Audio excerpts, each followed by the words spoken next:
In 2016, California wife and mother Sherry Papini disappeared for 22 days. When she was found, she told authorities a detailed account of being kidnapped and tortured. Years later, in a stunning twist, Papini pled guilty to making false statements about what happened to her, setting off a media firestorm. Now, for the first time, Sherry Papini is telling her side of the story and revealing shocking new information. Sherry Papini, Caught in a Lie, an ID documentary event, Monday, May 26th at 9 on ID. Set your DVR.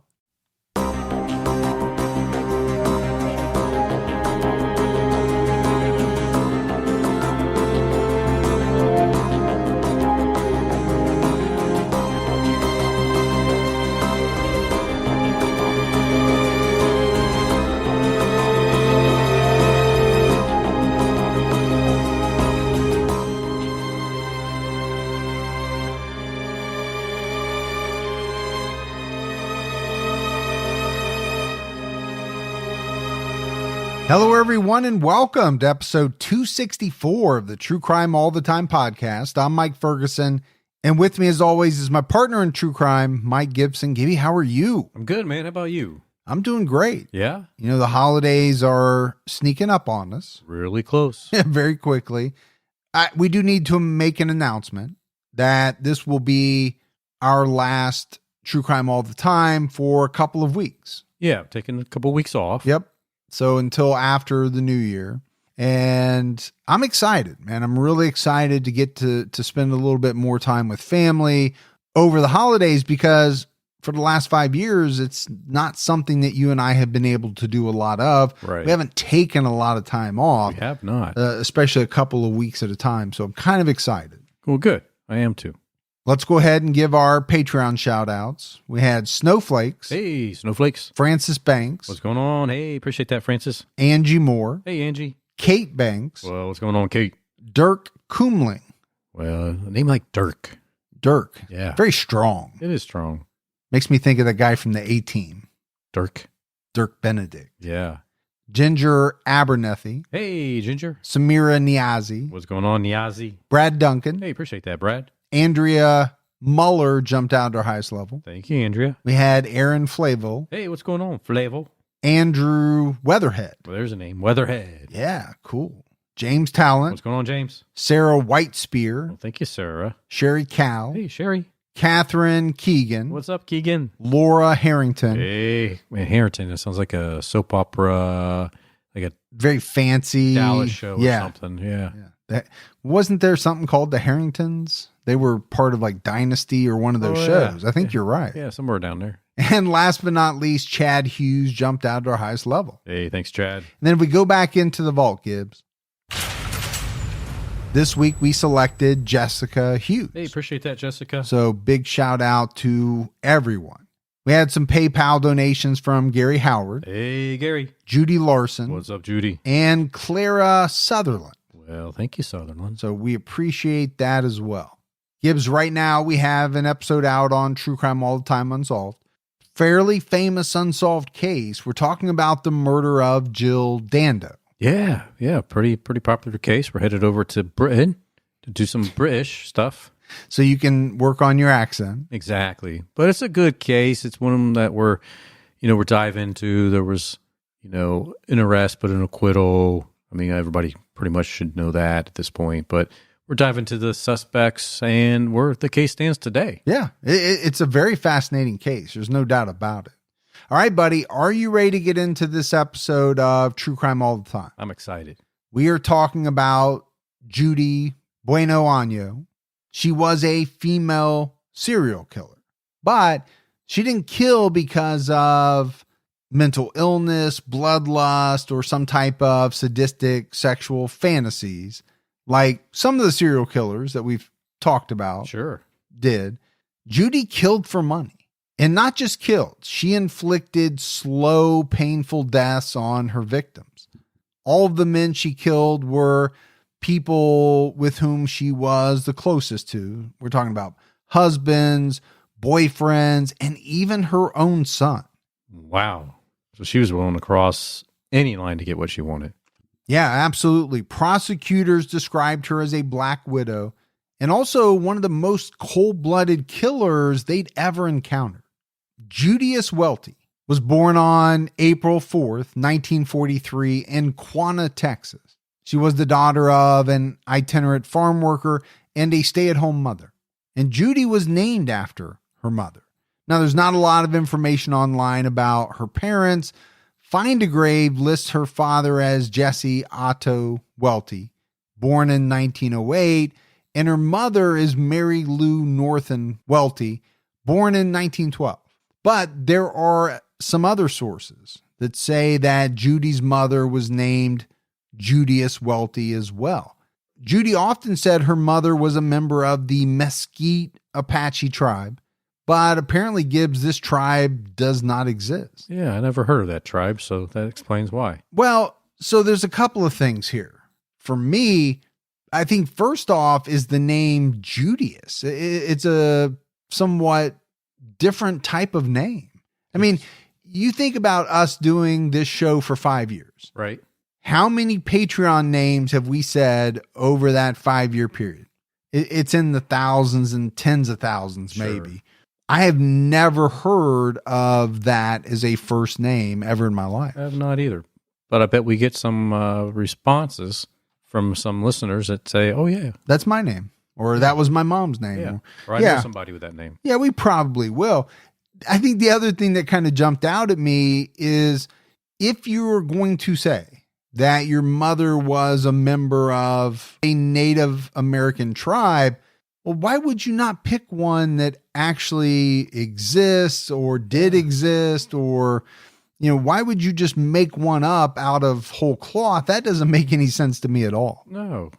Easier just to say one that actually is out there. Yeah. Now, granted, we're talking about a time without the internet. You couldn't just whip out your phone and Google it. So I think, so because of that, I think people had to be taken at their word a little bit more.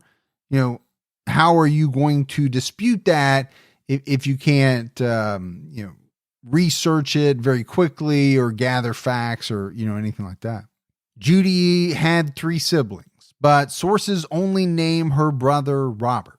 Judy never really knew her mother well because she died of tuberculosis when Judy was only 4 years old. So Judy and her brother Robert moved in with her grandparents, and her 2 older siblings were put up for adoption. That's tough. It's really tough. I think anytime you're breaking up a family, you're splitting up kids. Now, 4 kids is a lot for grandparents to take on. Let's face it, 2 young kids is a lot. Sure it is. For grandparents to take on. For anybody to take on. But a very tough decision not to take all 4. Yeah, I don't know if I could do that. Separate kids like that. As a grandfather? Right. You don't know if you could do that? Well, you're not a grandfather. As anybody, if I knew that there were siblings, I don't think I could separate them. No, I got exactly what you were saying. Yeah. I just wanted to give you a hard time. At the age of 10, Judy moved to Roswell, New Mexico to live with her father. He had remarried by this point. Judy experienced severe abuse in her father's home. According to her, she was beaten, starved, burned with cigarettes, and forced to do hard labor around the house. Okay, that's rough. That's extremely rough. At the age of 14, Judy felt like she just couldn't stand the abuse anymore.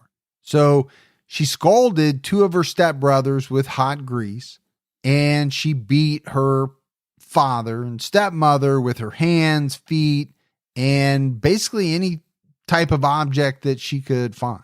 And for this, she was sentenced to 60 days in jail. So if I'm doing the math here, Gibbs, we're looking at about a 4-year period, most likely, where this abuse had occurred. Sure. It's a long time. Right. To suffer very severe abuse. Does a person at a certain point just get to, a place in their mind where they just say no more? I'm done.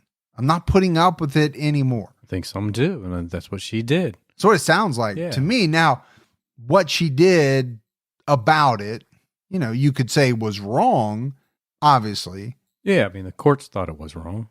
But I don't know way back then what type of services were available. I don't know what type of recourse she would have had. Yeah, you wonder, do they look into it or not? Yeah, I'm not trying to make an excuse for her.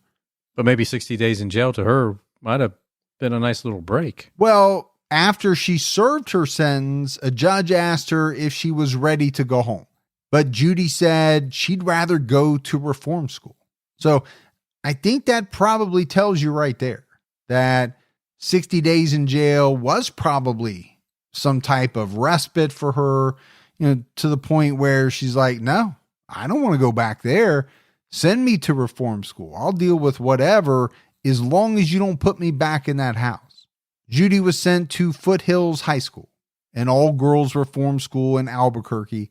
She graduated in 1959 at the age of 16. And really, Gibbs, she never spoke to her family again. Yeah, she hated all of them. Yeah. She told papers later that she did. She also said of her brother Robert, I wouldn't spit down his throat if his guts were on fire. It's a weird thing to say, but I get what she means. Yeah, it is a very strange way to go about it, right? There's a lot of phrases that people use. I wouldn't pee on this person if they were on fire. I wouldn't throw water on them if they were on fire. I wouldn't save them if they were on fire. I've heard a number of them.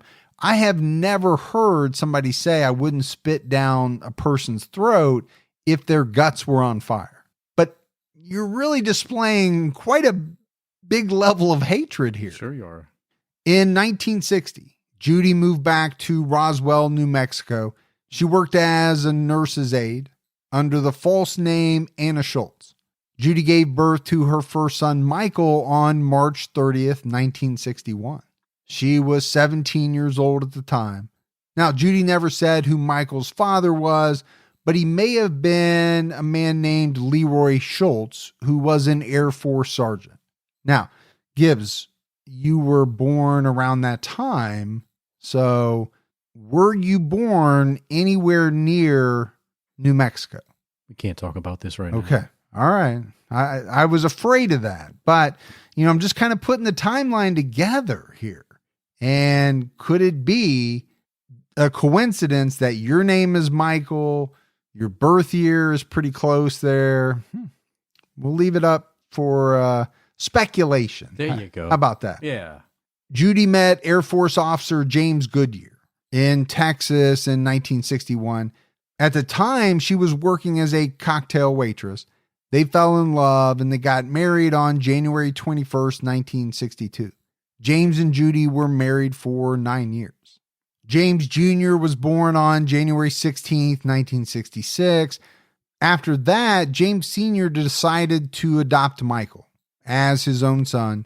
He changed Michael's name to Michael Goodyear. Kimberly Goodyear was born in 1967. And it was after Kimberly was born that the family moved to Orlando, Florida. See, I went to school with a Kimberly Goodyear, so I was born in 66, 67. Me being held back that one time, maybe. Never know. You never know. I see a lot of similarities. I think a good conspiracy theorist could really put you in the mix of this thing. Maybe. So they're in Orlando, Florida. In 1968, Judy opened Conway Acres Child Care Center in Orlando. She listed James as a co-owner, but he was still serving in the Air Force and wasn't really involved in the business. James was deployed to Vietnam for several months, leaving Judy alone with the 3 children. 3 months after James returned from his tour of duty in Vietnam, he became severely ill. James first felt sick on August 26, 1971, and his condition worsened over the next 2 weeks.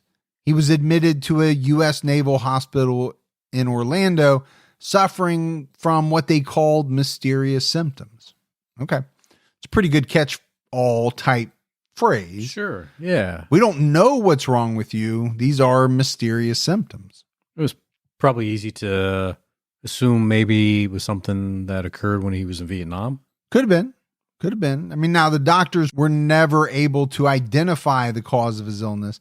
And I think the other thing that was important was that he didn't respond to any of their treatments. And then James Goodyear died on September 15th, 1971.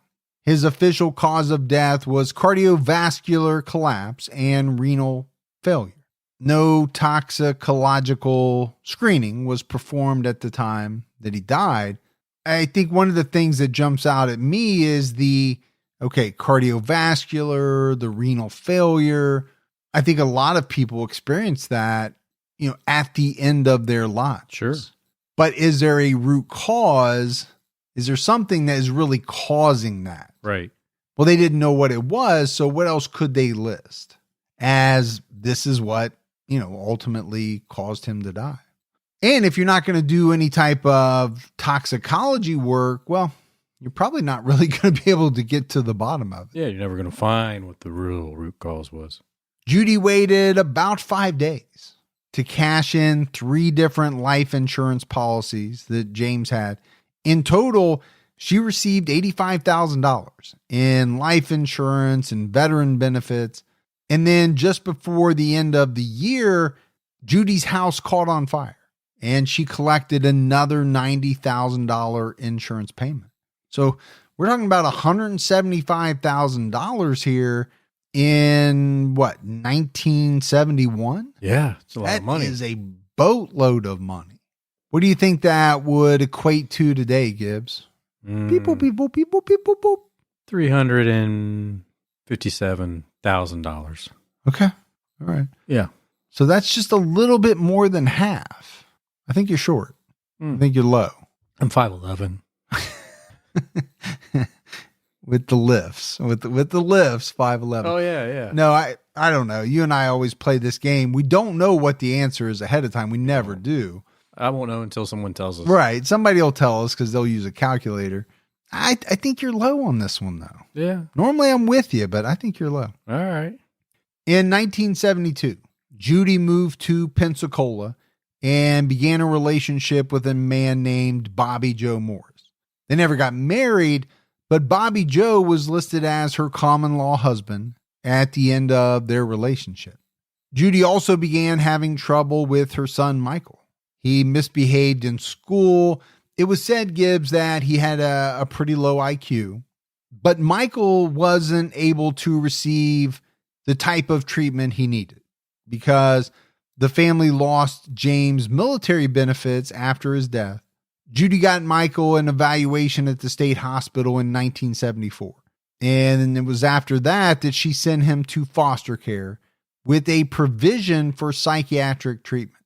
So I found this interesting, right? Her son, Michael, needs help. She doesn't have the benefits, right, that would pay for this help. Right. But she's got a bunch of money that she got from her former husband's death. Yeah. She should have a lot of money. But we're assuming that she still had some of that money. Yeah. So really it could be really only one of two things. Either she had blown through a lot of the money, didn't have much of it left, or she knew her son needed this treatment, but she wasn't willing to use her own money. Wow. If you think about it that way, pretty shallow person. Yeah. Yeah. I mean, that's kind of one of the things that jumped into my head. So what does she do? Right? She puts him into foster care so that the state would then pick up the tab for his psychiatric treatment. That's the way that I understood it. Well, it was the way that she probably planned it out, calculated out that she'll keep her money and she'll get the state to pay for it, but she'll have to do the one thing that I don't think too many parents would want to do. Is give up their child. Yeah. I'm just saying if that's the way it really went down, if that was really her thinking, I mean, it just adds to what we're going to find out, right? Sure. She's a cold person. All she cares about is money. This would be another example of that, besides the fact that we know she's going to kill a number of men for money. In 1977, Bobby Joe Morris moved to Trinidad, Colorado. He invited Judy and her children to come with him. And just before she left, Gibbs, Judy's house burned down again, and she collected a fire insurance payout. She's pretty good at that, isn't she? Or she is very unlucky when it comes to her houses catching on fire. Yeah. She also retrieved her son Michael from foster care before she moved to Colorado. And she used the fake name Judy Morris, right? They weren't lawfully married. Right. So that technically was not her real name. And maybe that does lend even more credibility to this kind of swindle aspect. I'll call it, yeah, I'm giving up my son into the foster care system so that he can get treatment on the government's dime, and then I'll take him back. Yeah. Well, I didn't have to pay for any of it. All right, Gibbs, let's take a break to talk about Best Fiends. If you've listened to the show for a while, you know I'm obsessed with playing Best Fiends year round, but hey, it's really great during the holiday season. It's a perfect pick-me-up when I need a break from all of the holiday action. It's also a great break for me in between all the writing and research and everything that goes into putting out the podcast. Sometimes you just need that entertainment break, and Best Fiends does it for me. Best Fiends has it all: an amazing storyline, collectible fiends, and tons of fun puzzles to solve. In my opinion, it's the best puzzle game out there. And you don't need Wi-Fi. You can play Best Fiends wherever and whenever you want with offline mode. And not to brag, I just passed level 300. But even still, Best Fiends has literally thousands of levels, with more being added all the time. So there's always a fresh challenge waiting for me when I need a mental pick-me-up. And I'm telling you right now, you're going to love the puzzles. You're going to love all the characters that you can collect. Download Best Fiends free today on the App Store or Google Play. That's Friends without the R, Best Fiends. And next, let's talk about Ana Luisa. This is one of my wife's and my two girls' favorite sponsors. They love the jewelry from Ana Luisa. I mean, the first thing that you notice about their pieces is the quality. You know, this is everyday, timeless, affordable, quality, long-lasting jewelry. Every time we order from Ana Luisa, we're blown away when we open it up and we see the craftsmanship that was involved in making a piece. The other thing that draws us to Ana Luisa is their sustainable mission. That makes a lot of sense to us. And then there's the price. You're simply going to be blown away by what you get for the price you pay.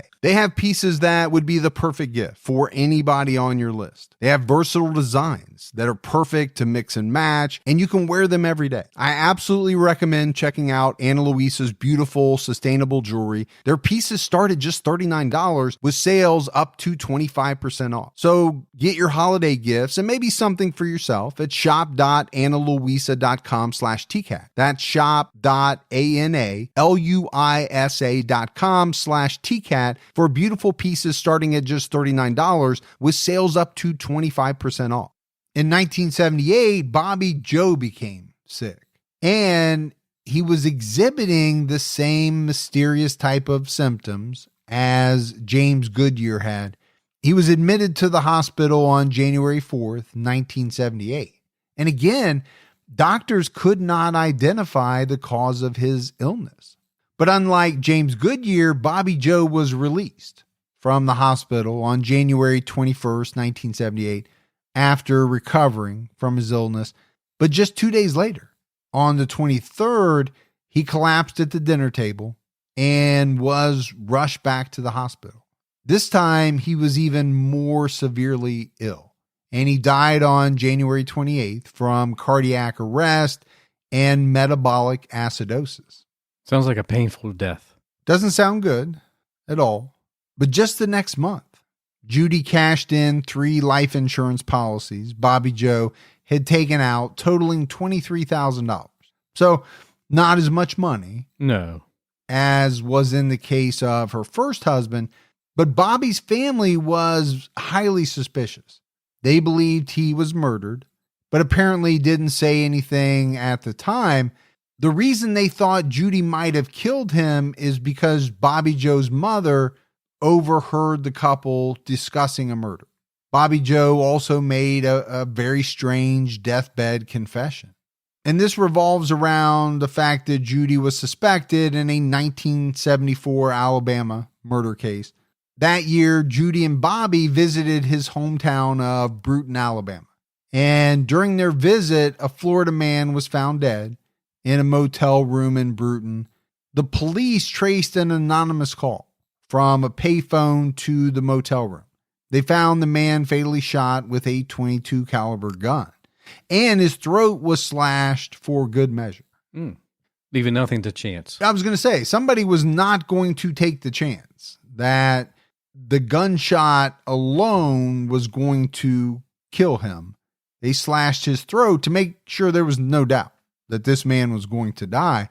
The problem was the Bruton police didn't find any fingerprints. They had no gun, no murder weapon, no bullet, and no possible suspects.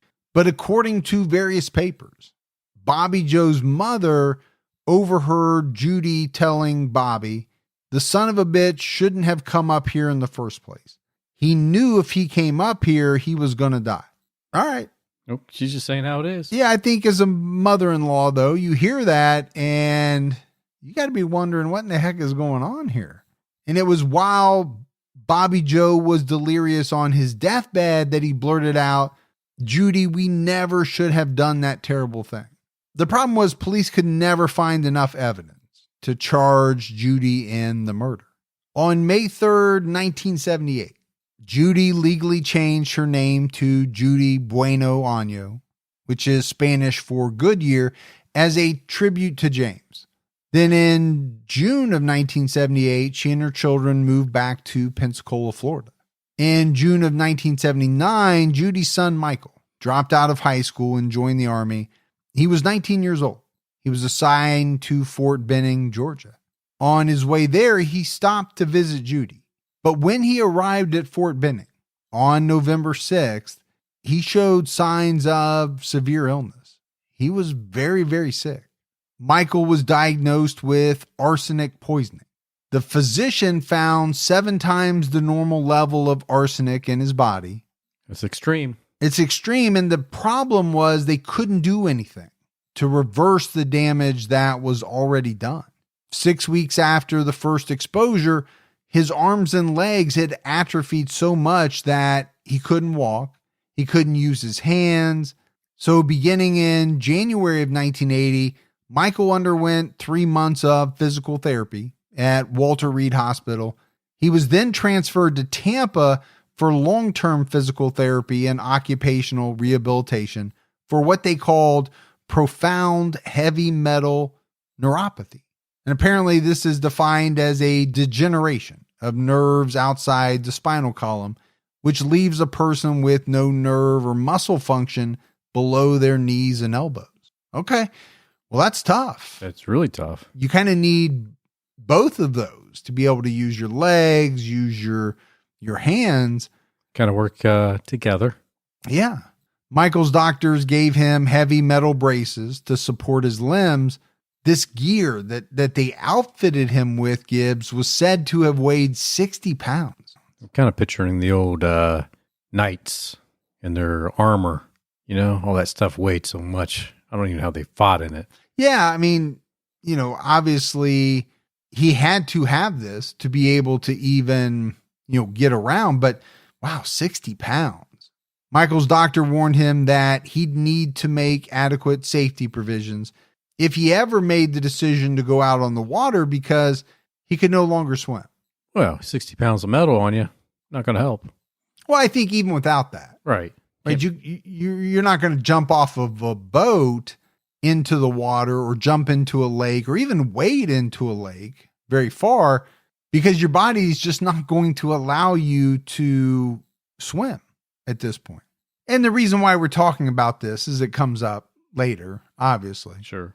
Michael was officially discharged because Judy said she was going to take him to long-term rehabilitative care in Pensacola. She claimed that she spent almost $40,000 in home alterations to prepare for his return. That's a lot of cash. It is. I mean, we're talking about, the early 1980s? Judy went to the VA hospital in Tampa to pick Michael up on May 12, 1980. Yeah, $40,000, that was a lot of money in 1980. You could buy a heck of a house. Yeah. For an entire house. I don't know what kind of renovations she was doing. On May 13th, 1980, Judy took Michael, James, and Kimberly canoeing on the East River near Milton, Florida. Kimberly stayed on the shore. Judy and James started fishing between 10:30 and 11 a.m. Michael sat in a lawn chair on the boat. Oh, the good old lawn chair on the boat action. Yeah. Now this is old style lawn chair, right? Yeah. Today we have the fold out with the cup holders and very supportive. I'm picturing what we all grew up with as lawn chairs. Yeah. Kind of the aluminum tube frame, the nylon mesh. Maybe a little color, maybe not, yeah. but not real comfortable. No, the way that they were weaved. James later testified that when they were about a mile upriver from the bridge, this was about 2 p.m., a snake fell into the canoe. The canoe hit a submerged log and capsized. James was knocked unconscious and didn't remember anything until he was later put in an ambulance. Now, he was unsure how the canoe capsized, but James didn't refer to the snake in his written statement to the Army investigator. There was a witness to this event, a guy by the name of Ricky Hicks.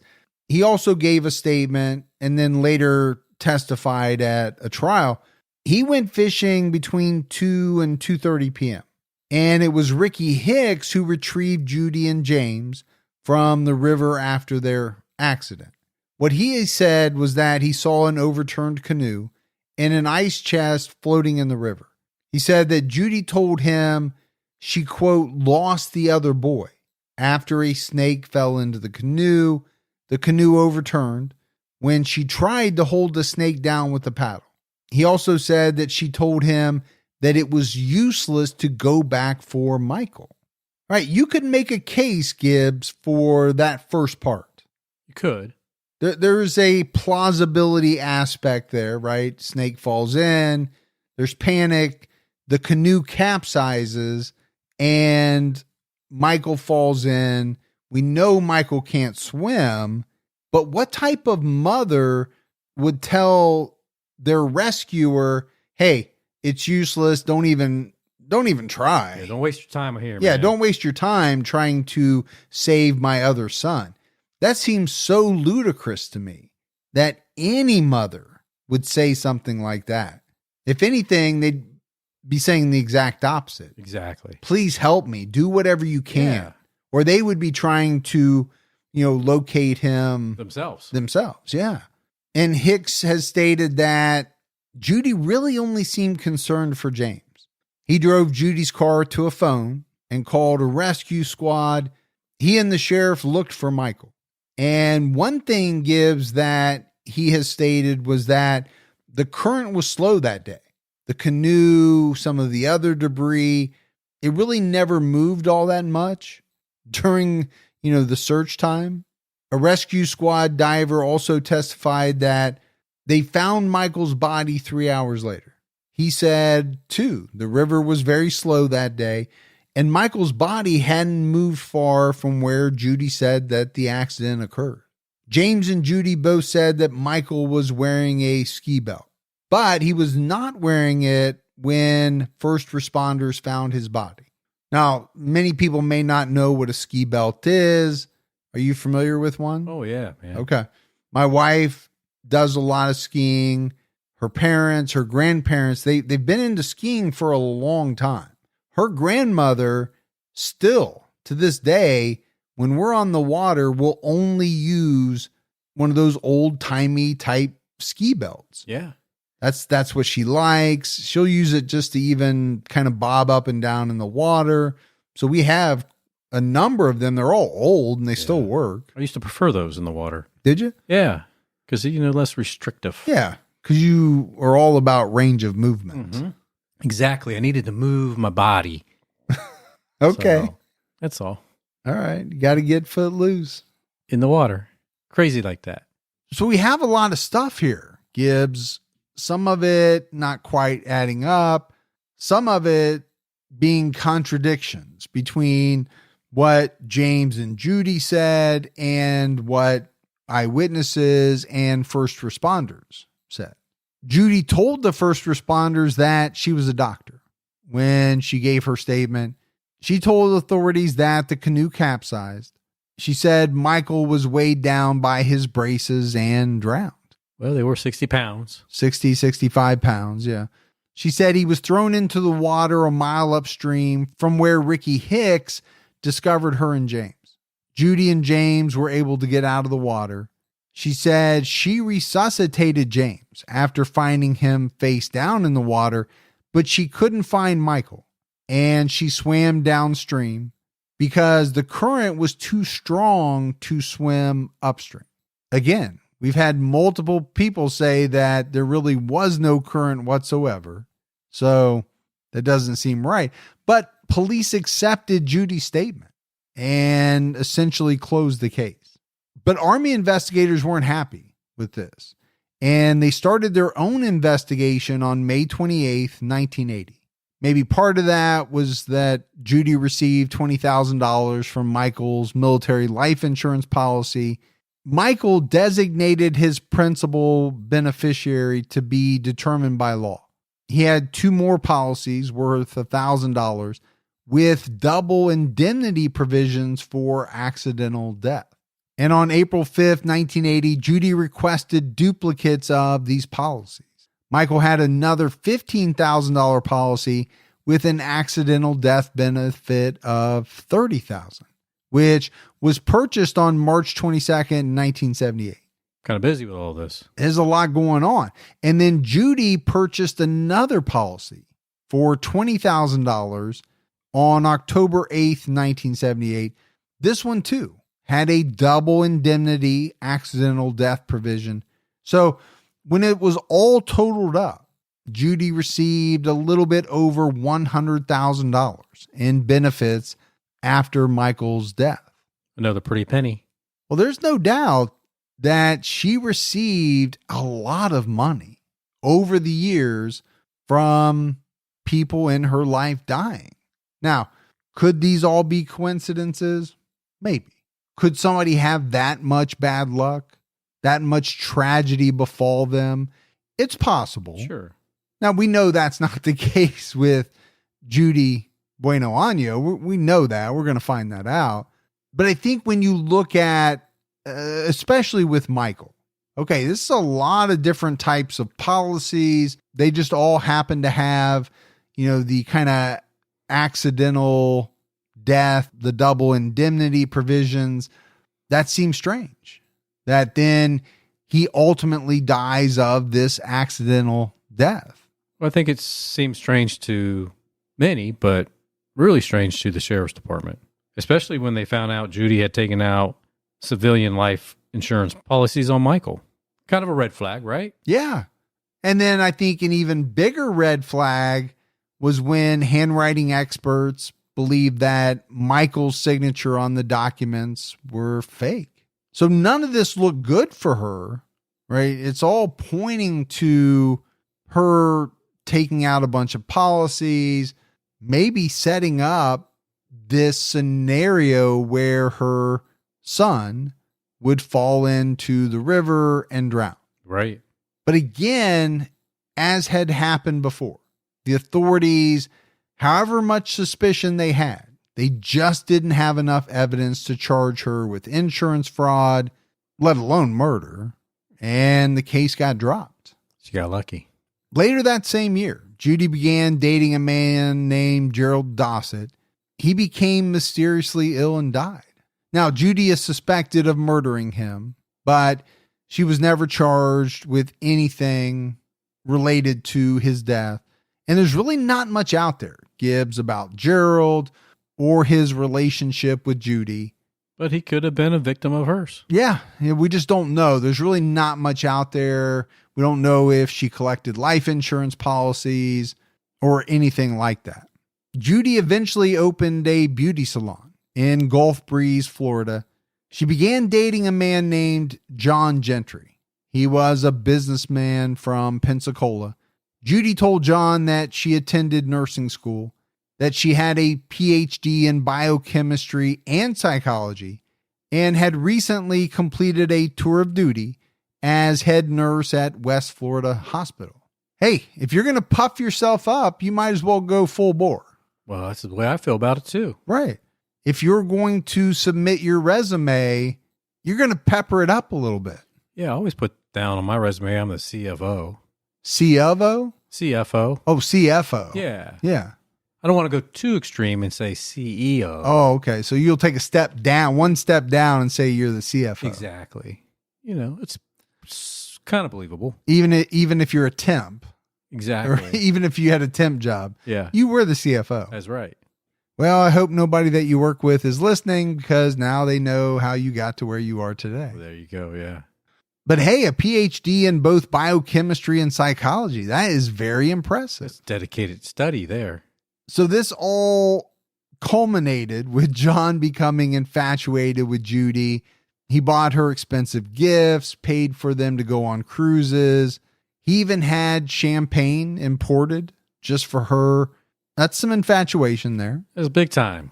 Import some champagne. I can't even get you to give me sparkling water.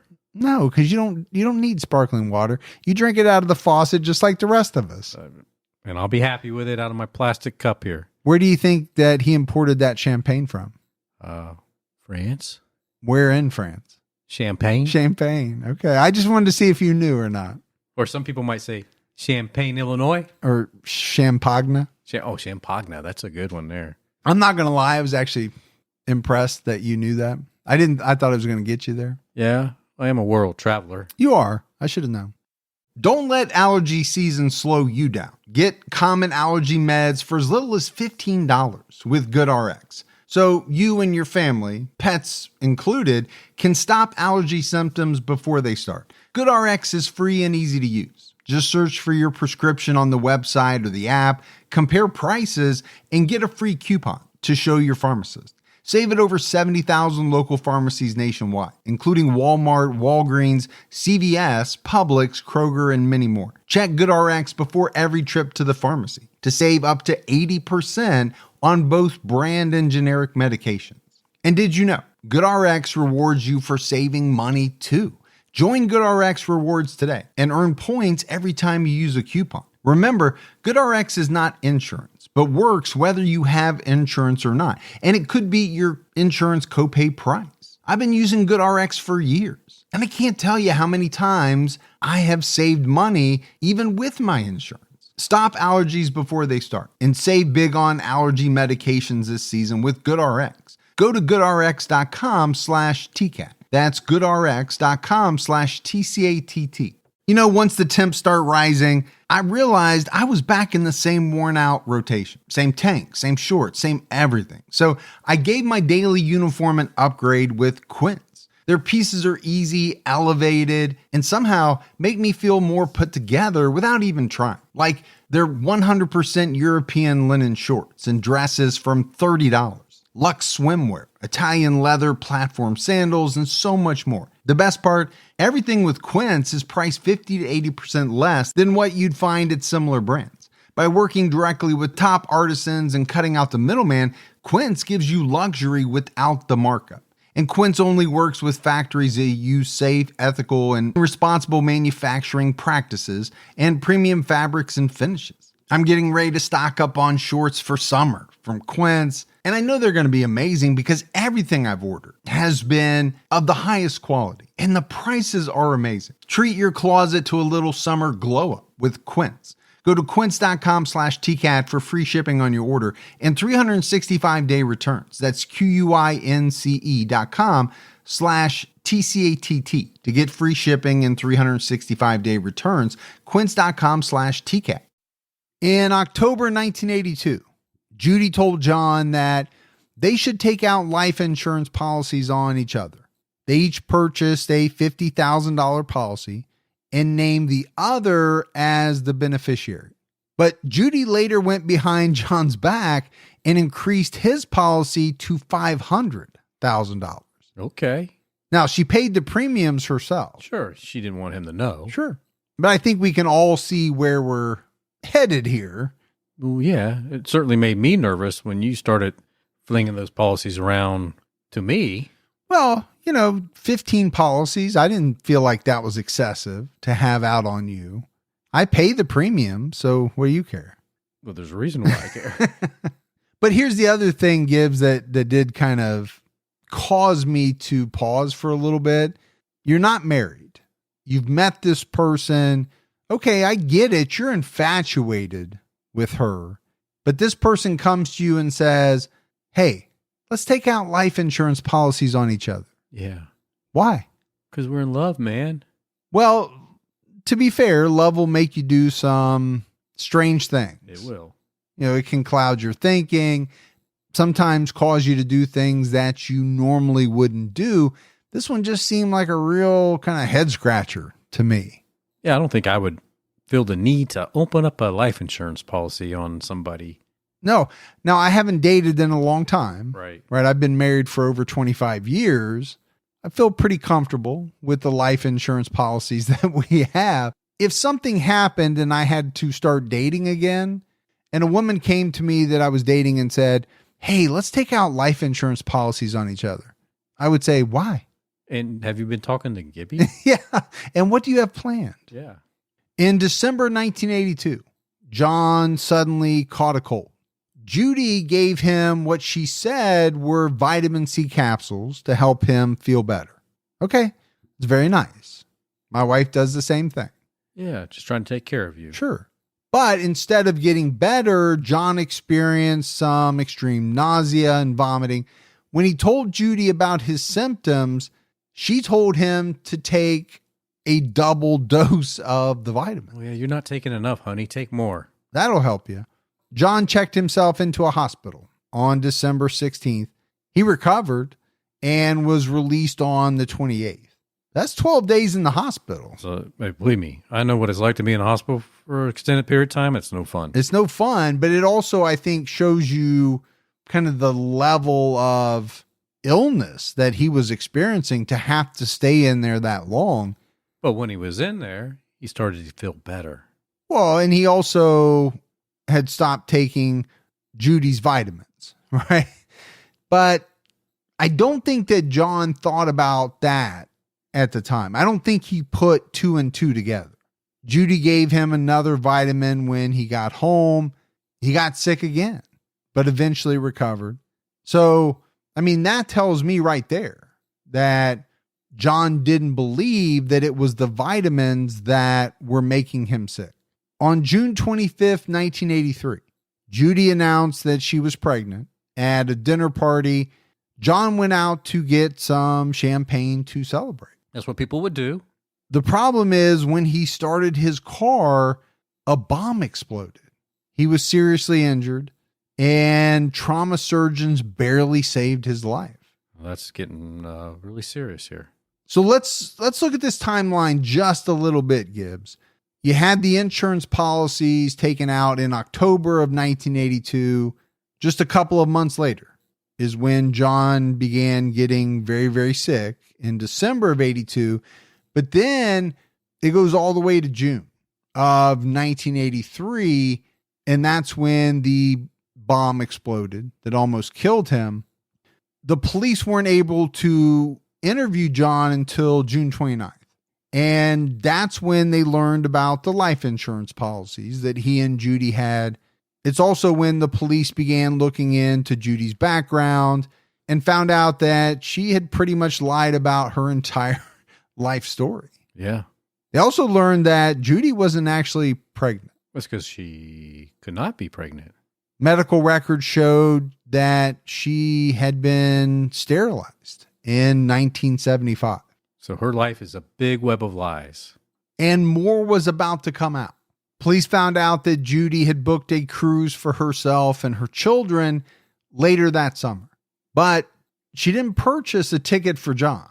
They also found out that she'd been telling her friends since November of 1982 that John had a terminal illness.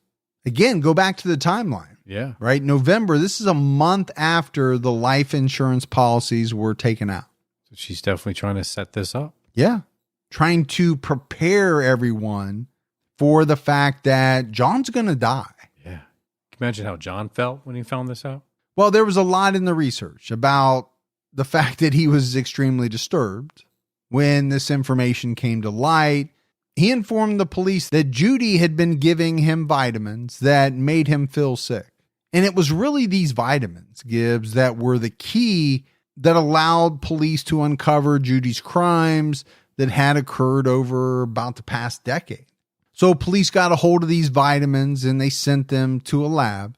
Testing confirmed that the vitamins contained arsenic and formaldehyde. Okay. Couple of things that you really don't want to be ingesting. No. Voluntarily or involuntarily for that matter. It's not good for you at all.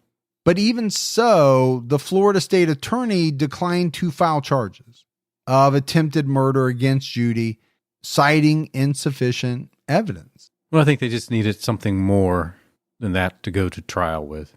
Yeah, normally when you have insufficient evidence, it just means you need more. You don't have enough. Hence the word insufficient. But I like where your head's at. It's better than what it has been before. In the past? Yeah. Okay. I also like when you pick up your cup and talk right into it, right to the side of it. But they weren't going to give up on Judy. Police and federal agents searched her house on July 27th, 1983, and they found some wire and tape in her bedroom that matched what was used in the car bomb. That is a special skill, though, to place a car bomb and make sure that it goes off. It's not something just someone randomly can do. Well, no. Got to have some knowledge. Well, and let's face it, this is 1983. You can't just hop on the computer and say, how do I make a car bomb? Right. Now, could you go to the library? Could you get literature? Yeah, there were a lot of books, written over time. What's that famous one? How to make a car bomb? No, the Anarchist Cookbook. Oh, yeah. That comes up in a lot of true crime cases. I don't know if that would have contained that type of information, but I'm sure if she tried hard enough, she could find that information somewhere. You just couldn't Google it. Right. They also found marijuana and a sawed-off shotgun in James Jr.'s room. So they arrested him for drug and illegal weapons possession. Judy was arrested that same day at her beauty shop on attempted murder charges. Judy paid her bail and was released. Then in mid-August, the police traced the dynamite she used in the bomb through long-distance calls to Alabama. Okay, this is good. This is going to help out. It's good police work. Sure is. Sounds like it. Detective Ted Chamberlain worked the case initially. He learned that Judy's name meant Goodyear. Her record showed she was married to James Goodyear, who died of a mysterious illness. Then they discovered her connection to Michael and Bobby Joe's deaths. Chamberlain found records from the Army investigators who, as we said before, Gibbs, they were suspicious of Judy. They believed Judy had made Michael sick with arsenic poisoning. They also believed that Judy pushed Michael into the water on May 13th, 1980. Judy was indicted and arrested for the first-degree murder of Michael and grand theft on January 11th, 1984. Apparently, she faked some convulsions that night and she was sent to the hospital. But police weren't stopping there. They decided to exhume the bodies of Judy's former husbands and boyfriend to reassess their causes of death. Bobby Joe Morris's remains were exhumed on February 11th, 1984. It was found that his remains contained arsenic. James Goodyear's body was exhumed on March 14th, 1984. The medical examiner found high levels of arsenic in his liver, kidneys, hair, and nails, and that really indicated to them chronic exposure. Right. This was not a one-time thing. He had been exposed to high levels of arsenic over an extended period of time. Seeing a trend here. In July 1984, the police exhumed Gerald Dossett's body, and his body also showed signs of arsenic poisoning. But Florida police decided not to press charges in this case. And we talked about it, right? There wasn't a lot of information around Gerald, and maybe this is one of the big reasons why, because she was not charged with his death, and so there wasn't a lot of information that came out in the papers. Judy appeared before 3 Florida juries from 1983 to 1985. Prosecutors found that Judy got $240,000 from the deaths of her husband, son, and common law husband, Bobby Joe Morris. She used that money to buy a new car, a diamond ring, start a nail salon, and live what prosecutors called a lavish lifestyle. They also said, Gibbs, that she probably would have gotten away with everything if she didn't botch the car bombing and leave a trail of evidence behind. Scary to think that. It is. It is very scary. But she had gotten away with it, right? Up to that point.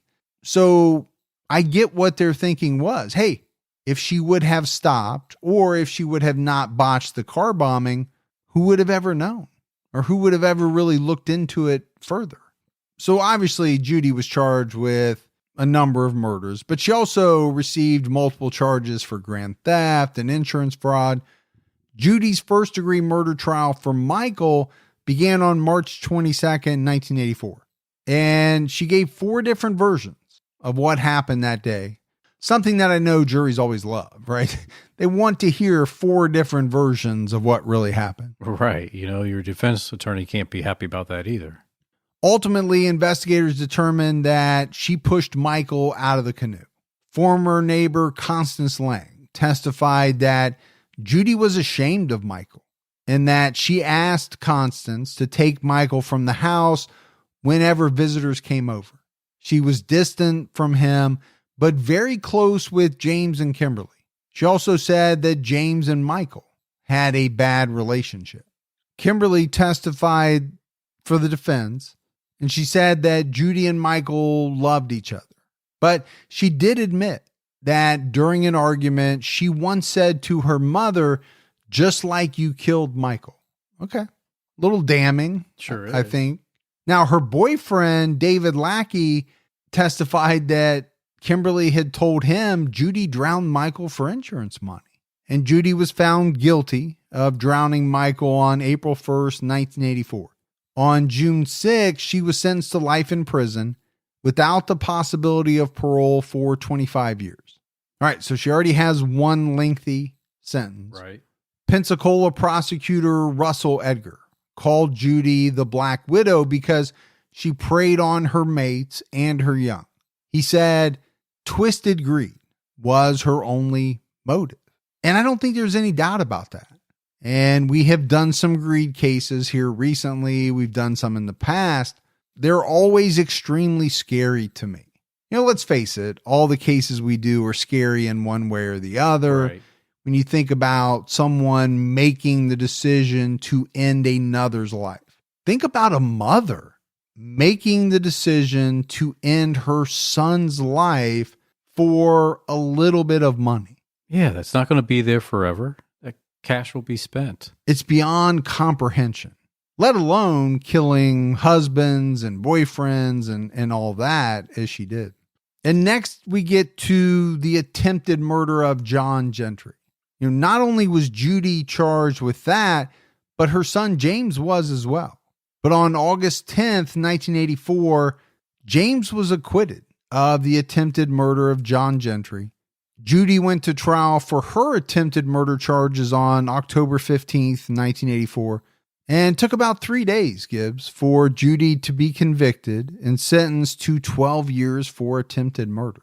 So, you know, obviously not a lot of detail there, but prosecutors must have felt as though James played a role in the attempted murder of John Gentry, whether it was the poisoning or whether they thought he possibly had a hand in making the car bomb, but the jury didn't see it. No.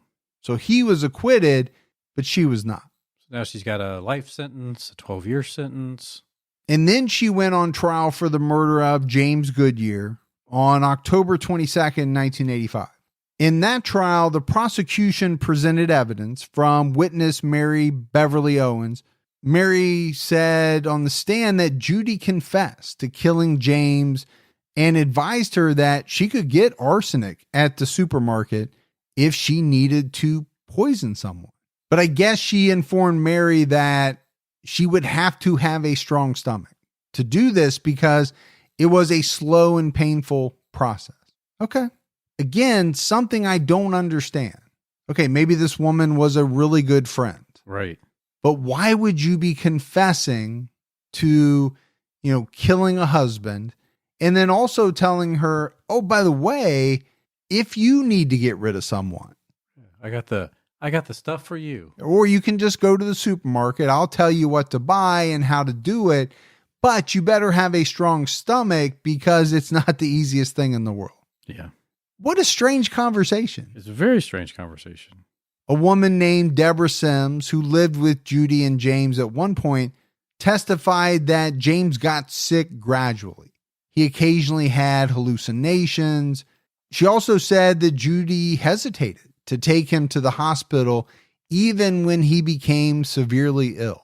The prosecution also presented evidence that Judy cheated on James with a man named Bob Crawford while James was in Vietnam. Crawford was in jail for drug charges.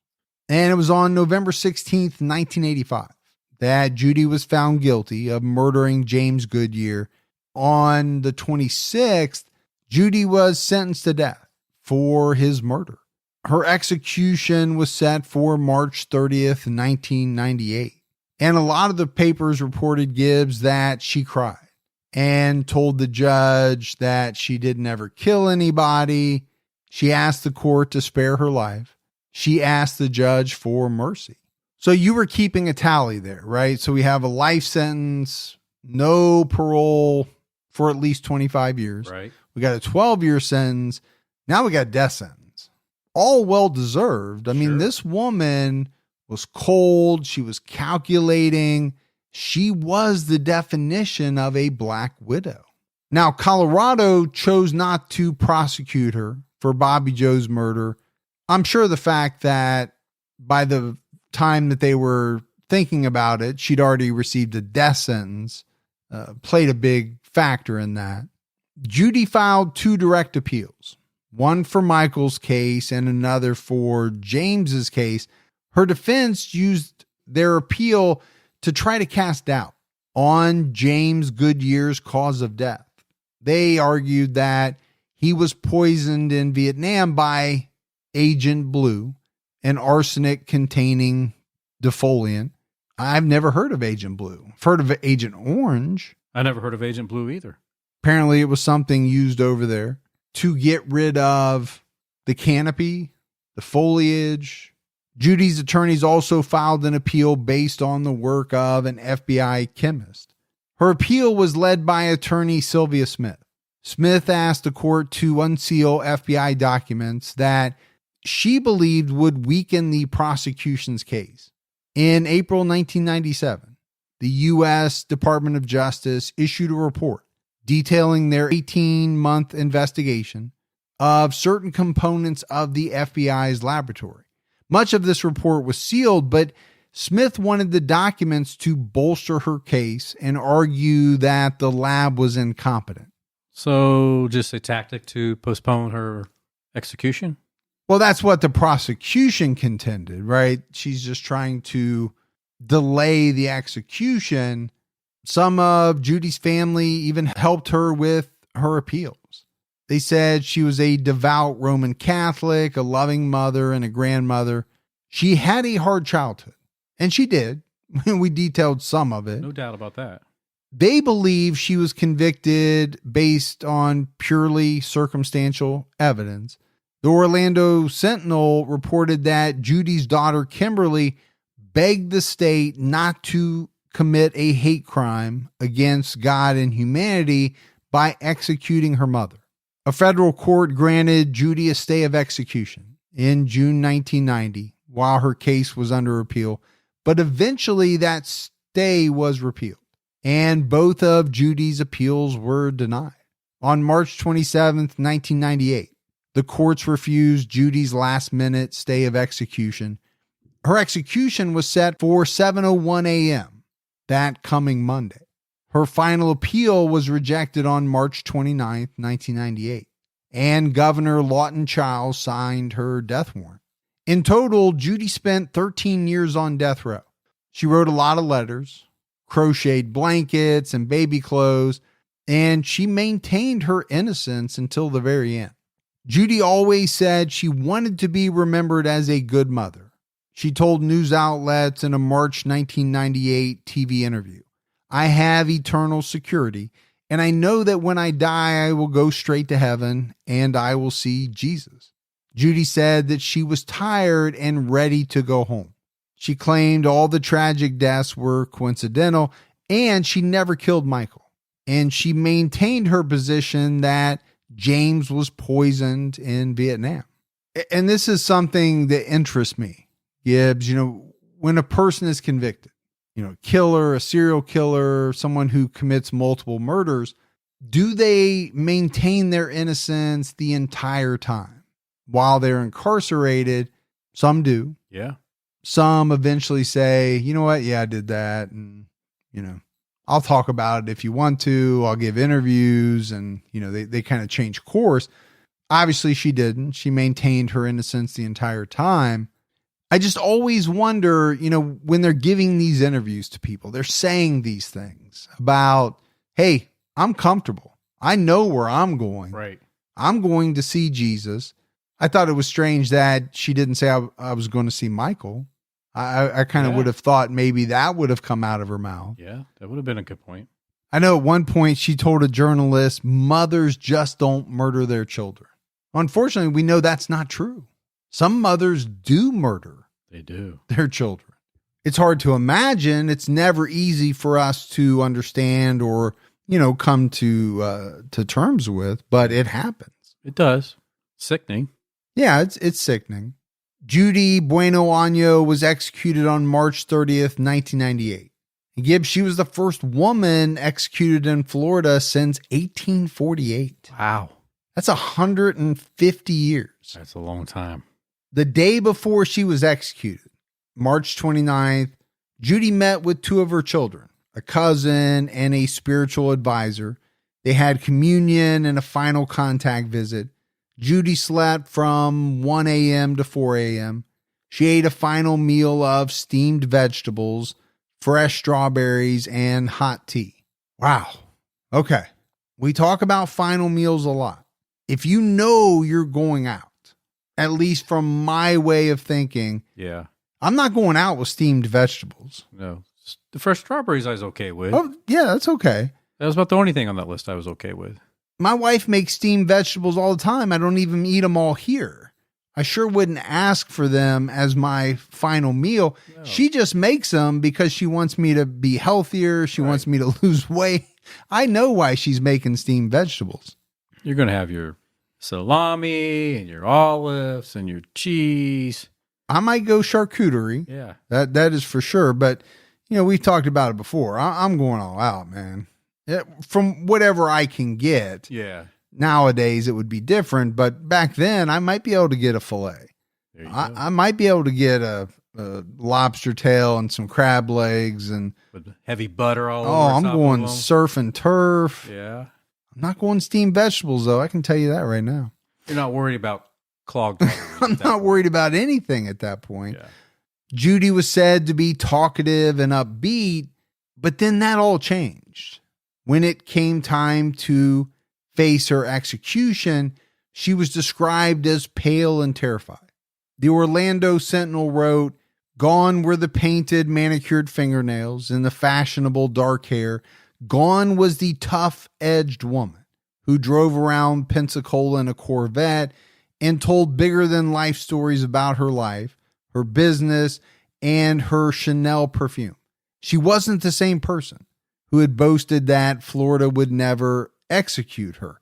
She was simply an old, frightened woman." And there you have it. And this is something else that you and I have talked about before. People talk big and bad, and then sometimes that changes.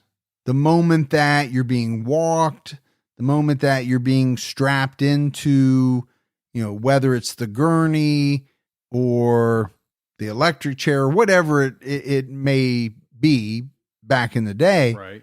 Some people can't keep up that facade, that kind of stone face. At that moment you're going to die. Yeah. 12 civilian and 12 media witnesses attended the execution. Some of the witnesses were her spiritual advisor, James Goodyear's brother-in-law, Orange Osceola Chief Judge Belvin Perry, and Dusty Rhodes, a state attorney investigator and one-time professional wrestler. If that's the Dusty Rhodes we're thinking. No, Dusty Rhodes has come up, I believe, in another case, at least one other case that we've done. Sure has. Because I feel like we talked about it once before. We have. It was said, Gibbs, that Judy grimaced during the preparations. She closed her eyes. When an officer asked if she wanted to make a final statement, she simply said, "No, sir." Judy was strapped into the chair. The staff started the electricity at 7:08 a.m. It cycled for about 38 seconds, and Judy was pronounced dead at 7:13 a.m. I always think about that movie with Tom Hanks. Green Mile. Yeah, when they got to make sure they get the sponge wet. Yep. I mean, I think there have been a lot of movies that probably had the electric chair in them. Yeah. But to me, I think you're right. I always go back to the Green Mile. Number one, it was so vivid. It was so in your face, that one scene of what happened when everything went wrong. Judy was only 54 years old when she died. We mentioned it, right? She maintained her innocence. She never made a confession, but I think most people believe that doesn't matter, right? The police found significant evidence against her, both physical and circumstantial. She lied about her personal life. There's no doubt she committed insurance fraud. She killed the people who loved her. Well, she also caused her victims to suffer painful deaths. And for what? To me, it all comes back to that question. Why? Greed. Easy insurance payouts, just wanting money and thinking that, okay, the best way for me to get it is to kill these people. Could you not have put the money together to start your own nail salon and build it into a thriving business and made your money that way? Probably so. Yeah. Many people have done it, but there's always those people who are looking for the straightest line, the easiest way, The shortcut. And, she was one of those individuals. And I also think, you look at, okay, when she did it the first time, did she think, okay, I got away with this, and man, it was really easy. Right. I'll do it again. I think that it has a big part to play into this. I really think it does. Now, did people suspect her along the way? Yes, we talked about that. But police couldn't pin anything on her. She probably, at a certain point, thought, I could keep doing this. They're never going to be able to pin anything on me. They might be suspicious. Right. They might think I've done it. I don't care if they think I've done it or not. As long as I'm not going to jail and I'm getting all this money, I'm going to keep doing it. Yeah, she felt invincible. She's like the Teflon Don, but not the Don. Yeah, that's a good way to put it. But she was definitely a nasty person. I mean, there is no way around that. Yeah. I mentioned it already, but, to kill husbands, to kill boyfriends, horrible. To kill your own son, that is beyond comprehension. Yeah. For, a little bit of money. Exactly. Now, it wouldn't make it right for $10 million. I'm just saying, when you look at it from the standpoint of what she got, how could you even think that that's worth it? Now, when you add in stories about the fact that she didn't like Michael, she was ashamed of Michael, Right. She made people take him when visitors came over. Okay, did that play a role in it? Well, maybe so. Maybe. And probably. But that's it for our case on Judy Buenoano. We got some voicemails, Gibbs. You want to check those out? Let's check them out. Hey, Mike and Gibby. This is Katie from Western Massachusetts. Listening to the Earl Richmond Jr. episode, and Mike brought up how his grandfather was a drill instructor and how he couldn't reconcile his grandfather's personality with the fact that he had been a drill instructor. And I just wanted to call in with a bit of insight. Before I left for basic training for the Army in 2004, my father gave me some advice that helped me through my 9 weeks, which was, don't take it personal because it's not their personality, it's their job. So it's not necessarily the fact that they're, naturally mean-spirited or whatever the case may be. It's just that that's what they're trained to do, is to, gain compliance and whatnot. Also, listening to Gibby making movie references is literally no different than listening to my husband. And I told him that a conversation about movies between him and Gibby would be epically hilarious and how frustrating it would be. But keep up the good work. You guys are awesome, and keep your own time ticking. Thanks. Well, maybe we can set that up, Gibbs. Maybe we could. And record it for a good laugh. Be like an IMDb special. Yeah, yeah. So we appreciate the voicemail. I did watch Full Metal Jacket sometime within the last couple months. Yeah. And, that guy, he plays a great drill sergeant. He's recently passed away in the last few years, but right. Great actor, great character actor, great depiction of a drill sergeant. And I just cannot see my grandfather doing that because he was kind of a real mild-mannered type dude.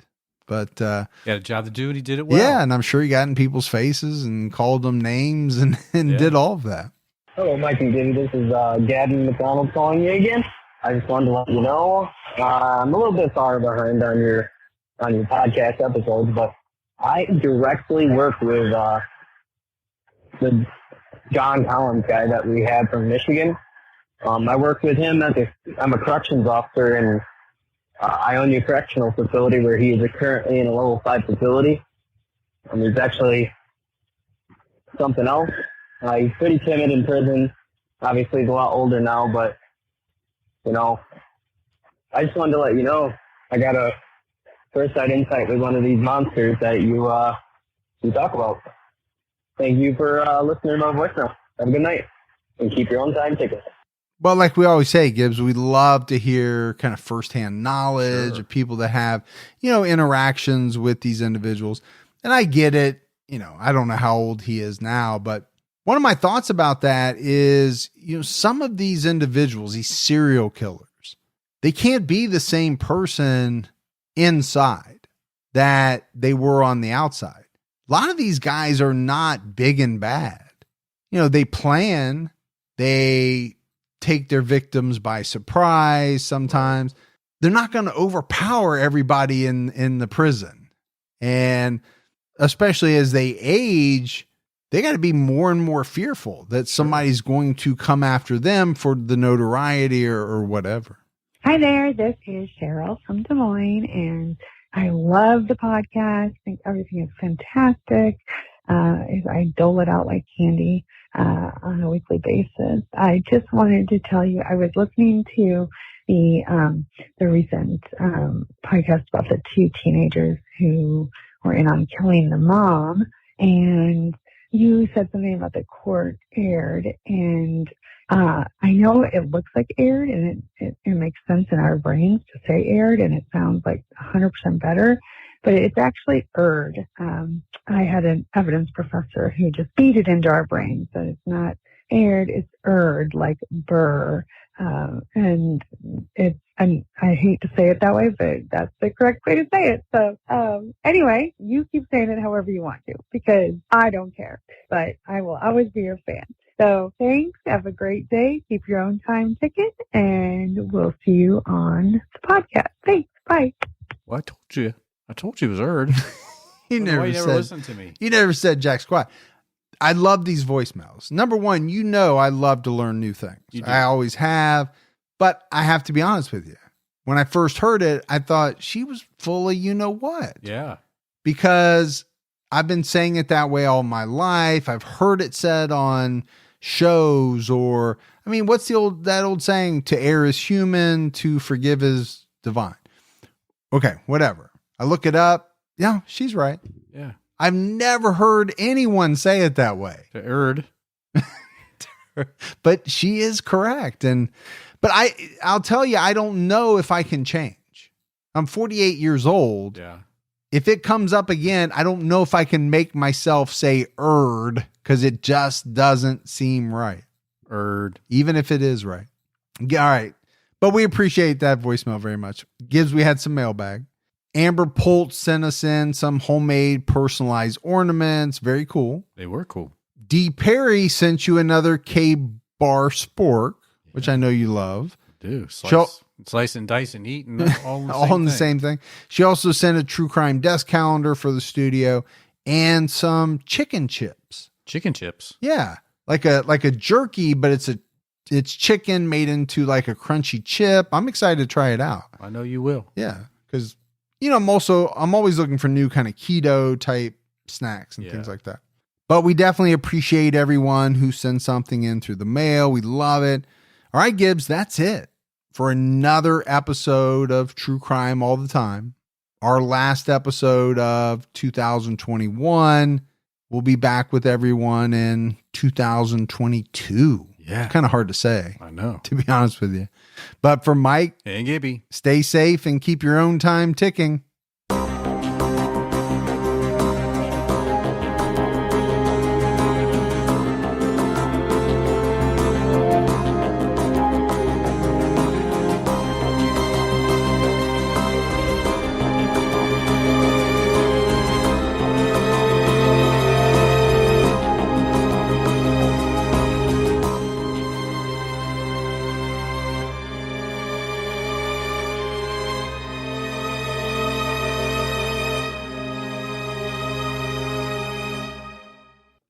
Inspired by the hit Wondery podcast Against the Odds comes the gripping guidebook, How to Survive Against the Odds, Tales and Tips for Animal Attacks and Natural Disasters. This might just be the most important book you'll ever read. Go inside life or death situations where everyday people survived nature's most extreme scenarios, and learn how you can too. In these tales, you'll hear about the grit, willpower, and know-how needed to endure shipwrecks, alligator attacks, earthquakes, and more. You'll learn from experts, including top doctors, about what happens to your body and mind in life-threatening situations. Plus, important tips on what to do, and equally important, what not to do when faced with a situation that is truly against the odds. Go to survivalguidebook.com to pre-order How to Survive Against the Odds today and get the perfect gift in time for graduation and Father's Day.